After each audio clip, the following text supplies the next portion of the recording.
here we are with the one and only Jesse Tyler Ferguson from Modern Family. So how are you doing? I'm great. Thanks for having me. Good. I'm so excited to have you here. Yeah, thrilled to be here. So we have the same name. Yes, I know. People, today I walked in and there was like 3 Jessies happening and you were being called and I was very confused. Yeah, it's confusing. I'm going to be bipolar by the time I leave here. Okay. Yeah, Okay. People calling our names. I'm like, not me. No, not me, not me. Yeah. Yeah, it's very confusing. So you're a huge foodie. So I am, you love yes. food. So do Yeah. you cook? Do you create recipes? I do. I wouldn't say I create recipes. I love cookbooks. I love collecting cookbooks, and I work from cookbooks a lot. I love getting online and finding recipes. And I have a lot of friends who are in the food world. Padma Lakshmi, the host of Top Chef, she's staying great. with us over the Emmy weekend, and she wanted to cook with me, which made me, again, terrified. And I was just making pesto, but I normally like go by the book. Also, I work from Gwyneth Paltrow's cookbook a lot because she has like really clean recipes, but I had to hide Gwyneth's cookbooks because Padma was there and I didn't want her to be jealous that I used like another celebrity's cookbooks more than hers. So anyways, I've hidden Gwyneth Paltrow's cookbook and I really desperately wanted to just like pull it out to like look at how to make the basil pesto or whatever. And Padma's like, just use your palate as a measuring tool. And I was like, oh God, I'm so nervous. And I, got to the salt, and that's where you can really make it wrong. And I salted it, and I had her taste it, and she was like, it's a bit salty. I was like, I knew it, I knew it. You've been acting for quite some time. You've done Broadway, you've done all sorts of things. Do you feel like Modern Family was really, did it change your life?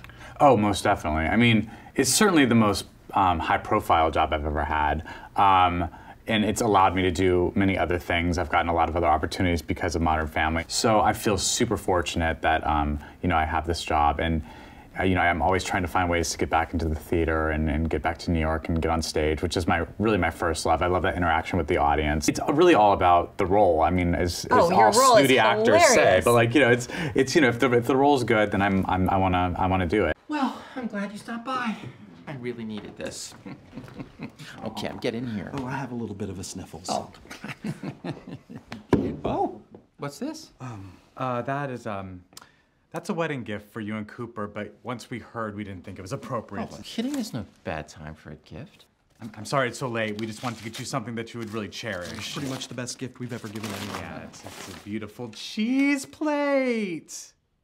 Yes, I got that from the whimsical phrasing. Are you sure you won't stay for one more? Especially now since I've got this stylish cheese delivery system? Sure, just one, yeah. Great. What happened? The reason I have so much fun is because it's basically a version of me. So I don't have to do a lot of work. There's not a lot of prep that has to go into it.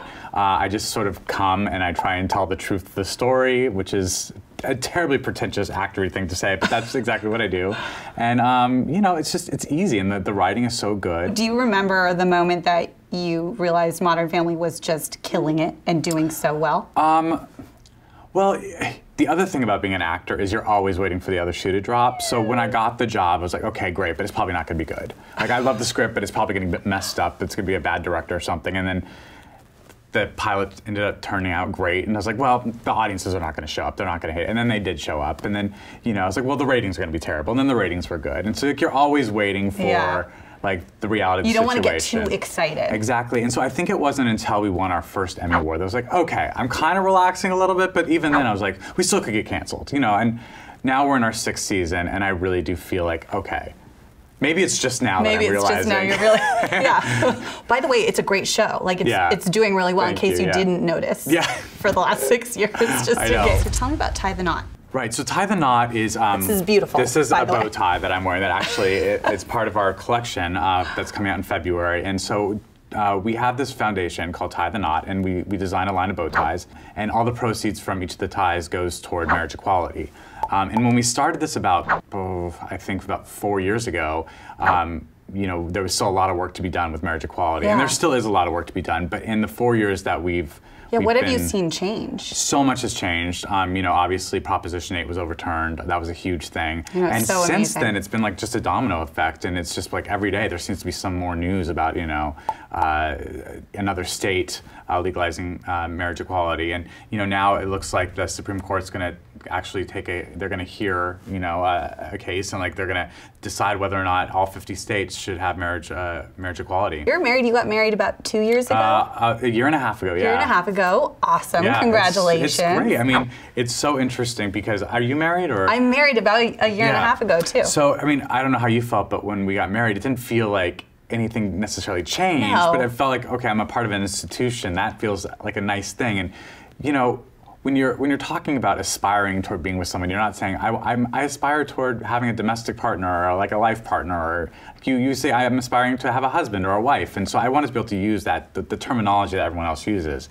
And there was a moment when I was a new dentist after I got married, and I had to fill out that new form, and I got to check the married box and put Justin as my emergency contact, and what's a relationship to you? You know, I got to say husband, and like I started getting emotional. It is emotional. I'm getting emotional hearing about it. Yeah. It is emotional. So that's like kind of where, if it doesn't make sense, but that's like where it sort of hit home for me. What technology do you use as an actor? Do you have any favorite apps? I know you love cooking. Well, I love cooking, so I'm always on food apps. There's this app called Yummily. Oh, Yummily! I've never heard of it. Which is a great food app for recipes. You just sort of type in, like, say you have extra like butternut squash, as one does.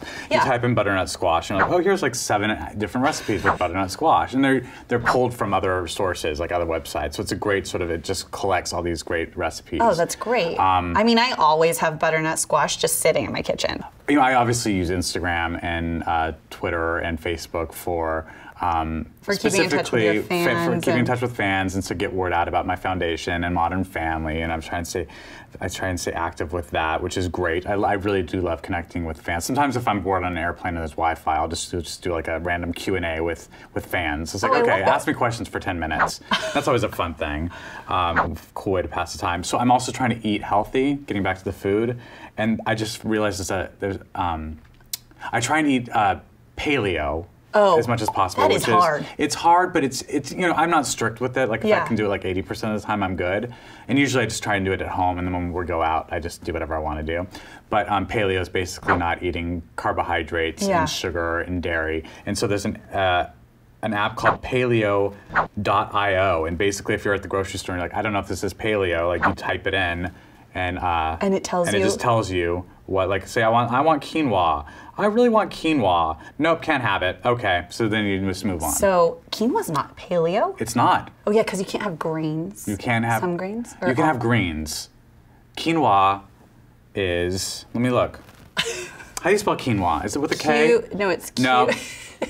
That's why it's no. See, quinoa. Thumbs down. No quinoa. No quinoa. Quinoa is not paleo. No quinoa. I also have this thing called the 7-minute workout. Oh. So if you just don't have a lot of time. I could work out for 7 minutes. I can do that. Anyone can do it for 7 minutes. You know, you have had a very successful career and clearly have done something right. What would you tell your 15-year-old self? To relax. Really just relax. It's all going to be okay. You know, I also, when I was 15, I was, you know, a closeted gay kid in Albuquerque, New Mexico, and like I had a lot of anxiety. I also knew that I wasn't gonna just conform. I didn't want to be popular. I didn't care about that. So I was like, whatever. I don't have a lot of friends right now, but I'll be okay. But I definitely had a lot of anxiety about, you know, it's just, you know, what my future was going to be, and like, especially as being an actor, you know, I didn't. There was no security. There's no sense of security in that. So I think just telling myself to relax would have been great, and also to change the haircut I had back then.